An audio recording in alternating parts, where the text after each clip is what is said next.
여러분, 혹시 어묵하면 어떤 이미지가 떠오르시나요? 아마 대부분 길거리 포장마차나 집 반찬을 생각하실 텐데요. 오늘 우리가 깊이 파고들어 볼 기업은 바로 그 어묵의 판도를 완전히 바꿔 넣은 곳, 삼진식품입니다. 자, 이 두 사진 좀 보세요. 왼쪽은 우리가 흔히 알던 평범한 어묵탕이죠. 그런데 오른쪽은 어떻습니까? 이건 뭐 거의 명품 선물 세트 같잖아요. 바로 이게 삼진식품이 만들어낸 변화의 핵심입니다. 어떻게 그저 그런 반찬이었던 어묵이 이렇게 고급스러운 글로벌 상품으로 변신할 수 있었을까요? 오늘 우리가 살펴볼 순서입니다. 먼저 어묵이 대체 어떻게 이렇게 화려하게 변신했는지 알아보고 그 뒤에 투자자로서 주목해야 할 핵심 포인트들, 그리고 또 반드시 짚고 넘어가야 할 리스크들을 점검해 볼 겁니다. 마지막으로 제일 중요한 거죠. 과연 지금 이 가격이 싼 건지 비싼지 따져보고 최종 투자 판단까지 함께 내려보겠습니다. 네, 그럼 첫 번째 이야기부터 시작해 보겠습니다. 삼진식품은 도대체 어떻게 반찬에 머물러 있던 어묵을 글로벌 푸드라는 새로운 무대 위로 올려놓았을까요?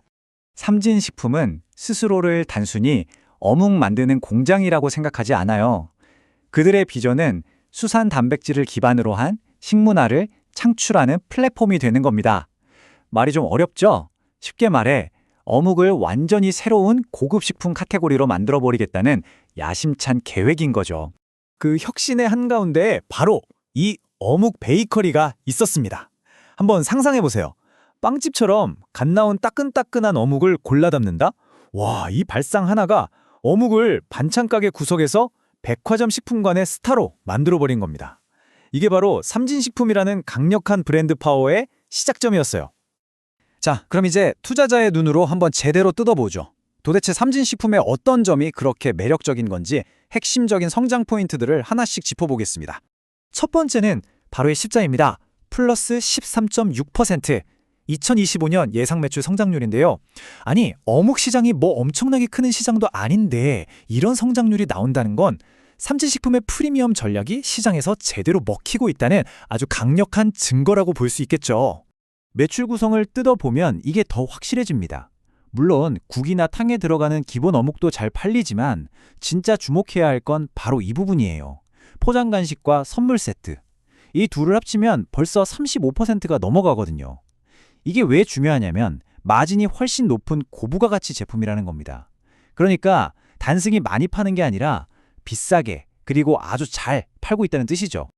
그리고 이 모든 걸 가능하게 하는 힘의 원천, 바로 70년 역사로 쌓아올린 막강한 브랜드 파워입니다. 사실상 어묵하면 삼진이잖아요. 이 공식은 다른 경쟁사들이 절대로 쉽게 따라올 수 없는 뭐랄까 아주 깊고 넓은 해자 같은 거죠. 높은 가격을 받아도 소비자들이 기꺼이 지갑을 열게 만드는 힘입니다. 그런데 삼진식품은 국내에만 만족하지 않았습니다. 글로벌 시장으로 나아갈 수 있었던 비장의 무기, 그게 바로 상온 유통 기술이에요.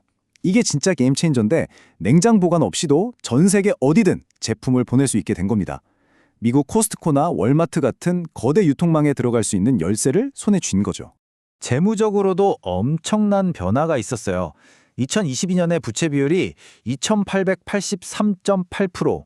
와, 숫자만 보면 회사가 망하기 직전 같잖아요. 근데 이게 사실은 회계적인 착시였습니다. 과거에 투자받았던 상환 전환 우선주라는 게 부채로 잡혀 있었는데 이번에 상장하면서 이게 싹 다 자본으로 바뀌었어요. 덕분에 재무 구조가 아주 클린해졌습니다. 자, 지금까지 들어보면 성장성도 좋고 브랜드도 탄탄하고 뭐 거의 완벽한 투자처처럼 들리시죠? 하지만 동전에는 언제나 양면이 있는 법.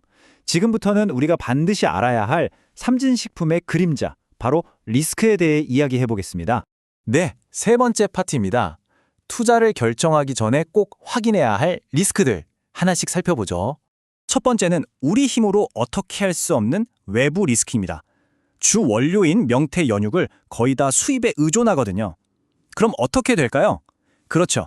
국제 원자재 가격이 뛰거나 원달러 환율이 오르면 애써 높여놓은 수익성이 바로 타격을 입을 수밖에 없는 구조인 겁니다.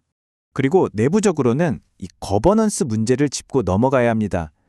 회사가 쓰는 핵심 사업장들의 임차료를 알고 보니 오너 일가가 소유한 건물에 내고 있었다는 거죠.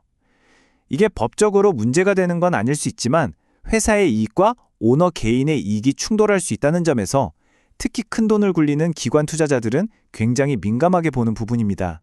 마지막으로 오버행 리스크입니다. 37.57%. 이게 상장하자마자 시장에 팔릴 수 있는 주식의 비율인데요.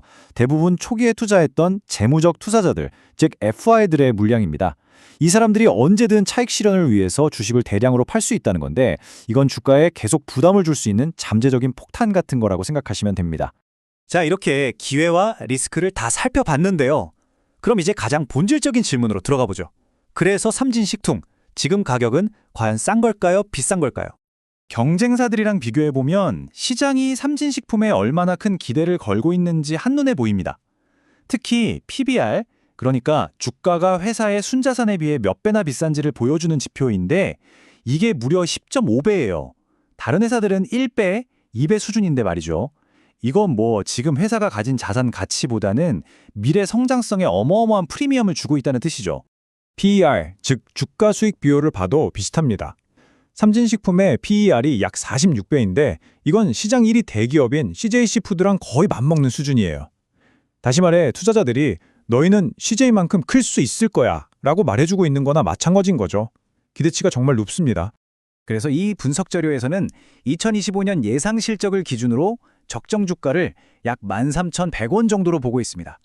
현재 주가랑 비교하면 뭐 아주 약간의 상승 여력은 있어 보이지만 반대로 말하면 이미 시장의 높은 기대치가 가격에 꽉 차 있다는 신호이기도 합니다. 자, 이제 모든 조각을 맞출 시간입니다. 이 자료가 내리는 최종 투자 판단은 과연 무엇일까요? 결국 삼진식품 투자는 이 양팔 저울 위에 서 있는 것과 같아요. 한쪽에는 브랜드 파워와 글로벌 성장이라는 아주 매력적인 스토리가 있고요. 다른 한쪽에는 높은 가격과 거버넌스 문제라는 무거운 추가 달려있는 거죠. 이 균형을 어떻게 봐야 할까요? 이 자료의 결론은 그래서 상당히 신중합니다. 한마디로 요약하면 성장 스토리는 정말 좋은데 지금 이 가격에 덥석 사기에는 좀 부담스럽다는 거죠. 특히 오너 리스크와 높은 밸류에이션을 고려하면 신규 진입은 위험할 수 있다는 경고를 보내고 있습니다.